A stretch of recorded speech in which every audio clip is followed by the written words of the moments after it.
Tapi ini adalah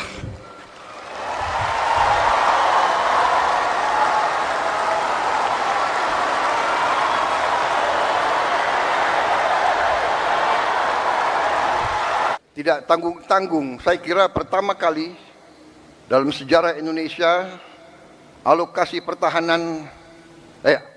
pendidikan dalam APBN tahun 2025 adalah yang tertinggi sepanjang sejarah Republik Indonesia.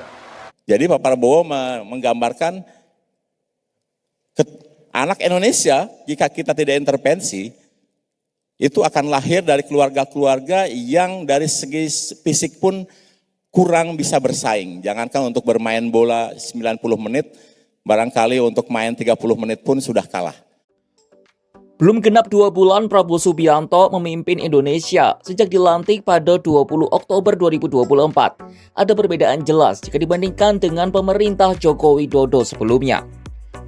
Prabowo menasbihkan pendidikan menjadi anggaran tertinggi di awal pemerintahannya, yakni sebesar 724,3 triliun rupiah. Sementara pemerintahan Jokowi terakhir menempatkan infrastruktur sebagai anggaran tertingginya, yakni 422,7 triliun rupiah. Langkah Presiden Prabowo yang mengumumkan kenaikan gaji guru mulai tahun 2025 ternyata bukanlah sekadar keputusan jangka pendek. Prabowo sadar betul pendidikan adalah investasi jangka panjang bagi kemajuan suatu negara.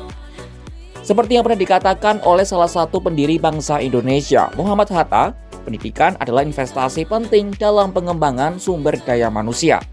Dengan kata lain, dampak dari program jangka panjang ini baru terasa setelah siswa lulus atau tidak terjadi dalam 1-2 tahun mendatang, melainkan 1 dekade ke depan atau seterusnya.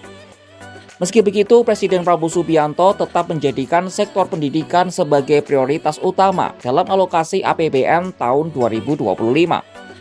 Dia mengungkapkan sejumlah negara memilih mengalokasikan banyak anggaran negara untuk sektor pertahanan.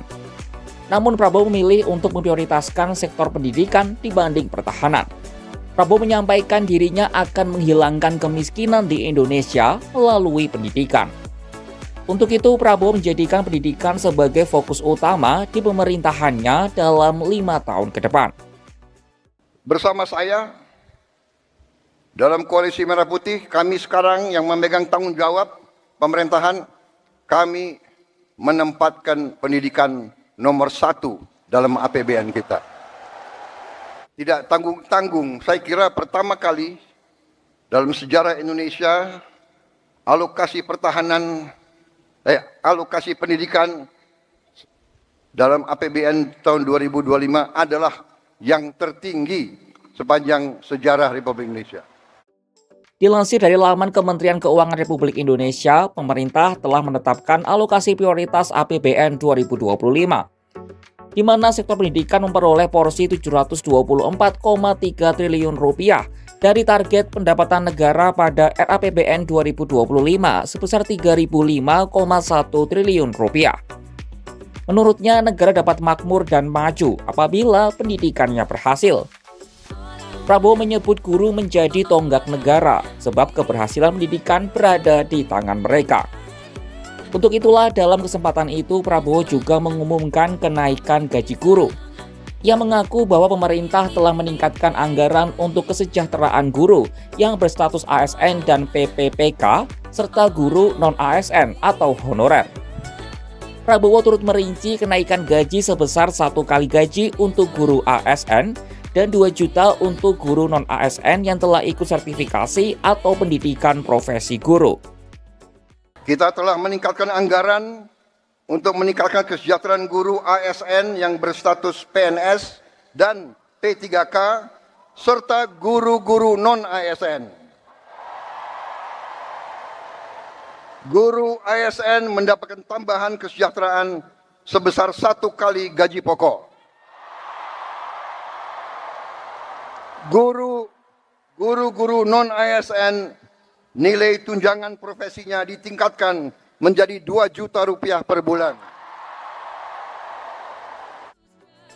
Dengan kenaikan gaji ini, anggaran untuk kesejahteraan guru ASN dan non-ASN menjadi 81,6 triliun rupiah pada tahun 2025 atau naik sekitar 16,7 triliun rupiah. Meski demikian, Prabowo sadar programnya masih belum sempurna untuk memenuhi kebutuhan guru. Kami sadar apa yang kita berikan pengumuman hari ini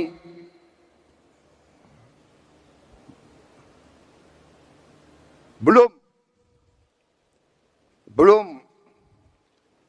yang saudara-saudara perlukan. Tapi ini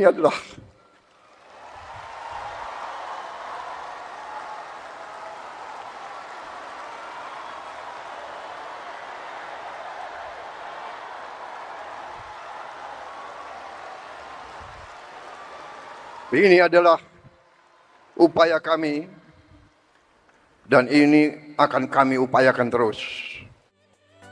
Tak cuma dengan kenaikan anggaran pendidikan serta kesejahteraan guru, ada satu kebijakan Prabowo lagi yang disebut akan berdampak terhadap peningkatan kualitas SDM Indonesia.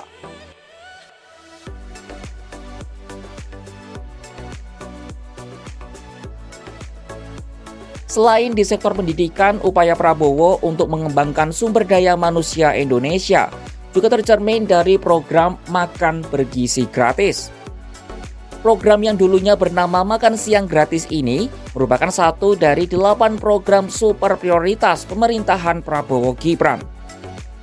Kepala Badan Gizi Nasional Dadan Hindayana menyebut program ditujukan agar tubuh anak-anak Indonesia di masa depan dapat memiliki kualitas yang lebih baik. Hal ini ia sampaikan dalam acara Forum Koordinasi Pimpinan Daerah atau Forkopimda se-Indonesia pada Kamis 7 November 2024. Jadi Pak Prabowo menggambarkan anak Indonesia jika kita tidak intervensi itu akan lahir dari keluarga-keluarga yang dari segi fisik pun kurang bisa bersaing. Jangankan untuk bermain bola 90 menit, barangkali untuk main 30 menit pun sudah kalah. Nah, oleh sebab itu kenapa kemudian Bapak Prabowo Subianto menekankan perlunya makan bergizi dan beliau menekankan ini adalah program prioritas untuk menyongsong Indonesia emas di 2045. Ia juga menjelaskan kalau anggaran makan bergizi gratis di APBN berada di angka 71 triliun rupiah. Namun jumlah ini masih berpotensi bertambah.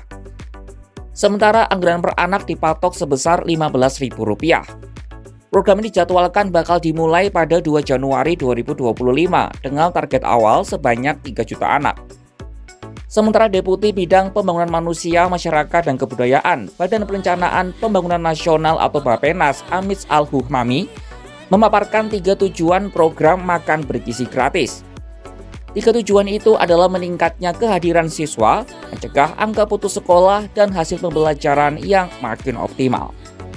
Prabowo Subianto punya visi jangka panjang untuk memajukan SDM Indonesia lewat 2 program andalannya. Program pertama berhubungan dengan sektor pendidikan.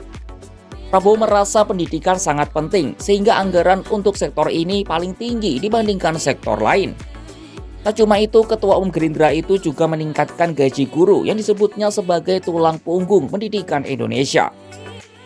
Selain di sektor pendidikan, upaya ini juga dilakukan lewat program makan bergizi gratis. Diharapkan program itu dapat menciptakan tubuh anak-anak Indonesia yang kuat dan sehat. Lalu seperti apa kelak praktiknya di lapangan? Mari kita kawal selalu hanya di kanal YouTube Kompas.com.